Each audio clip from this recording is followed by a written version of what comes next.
شروع کرتا ہوں اللہ تعالیٰ کے نام سے جو بڑا مہربان نہایت رحم والا ہے۔ محترم ناظرین السلام علیکم۔ آج کے اس ویڈیو میں جہنم کی ہولناکیوں کا دوسرا پارٹ بیان کریں گے۔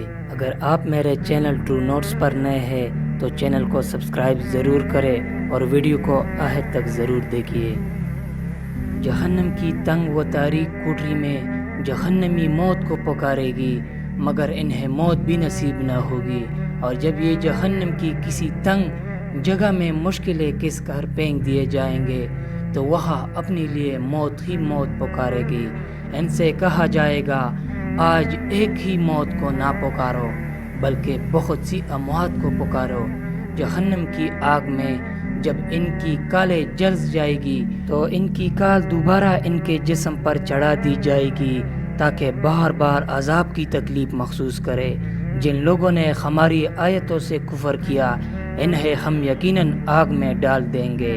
جب ان کی کالیں پک جائے گی ہم ان کے سوا اور کالیں بدل دیں گے تاکہ وہ عذاب چکتے رہے۔ یقیناً اللہ تعالیٰ غالب حکمت والا ہے۔ محترم عزیز بہن بھائیوں، یہ قرآن و حدیث کی روشنی میں جہنم کی ہولناکیوں کی صرف چند جھلکیاں ہے۔ کتنا نادان ہے وہ انسان جو جہنم کی ان ہولناکیوں کے بارے میں جاننے کے بعد بھی خود کو اپنے اہل و عیال کو اس سے بچانے کی کوشش نہ کرے۔ کاش ہمیں یہ حقیقت سمجھ میں آ جائے کہ دنیا میں دولت و عزت کما لینا ہی کامیابی نہیں، حقیقی کامیابی تو یہ ہے کہ آدمی جہنم کے عذاب سے بچا لیا جائے۔ ہر جان موت کا مزہ چکھنے والی ہے اور قیامت کے دن تم اپنے بدلے پورے دیے جاؤ گے۔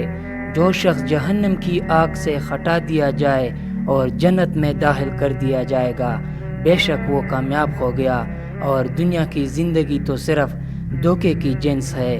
مگر یاد رہے خواہشات نفس کے راستے پر چل کر ہم جہنم سے بچ نہیں سکتے۔ جہنم سے بچنے کے لیے ہمیں اپنی خواہشات کی اتباع چھوڑ کر اللہ اور اس کے رسول کی اتباع کرنی ہوگی۔ رب کے سامنے جواب دہی کا احساس اپنے دل میں پیدا کرنا ہوگا، تب بھی ہم جہنم سے بچ کر جنت میں داخل کے حقدار بن سکتے ہیں۔ محترم ناظرین، میں آپ کو اسی طرح ویڈیو لاتا رہوں گا۔ اگر آپ نے ابھی تک میرا چینل ٹرو نوٹس کو سبسکرائب نہیں کیا ہے تو پلیز سبسکرائب کریں، ویڈیو کو لائک کریں۔ ملتے ہیں نیکسٹ ویڈیو میں، اپنا بہت سارا خیال رکھیں۔ اللہ حافظ۔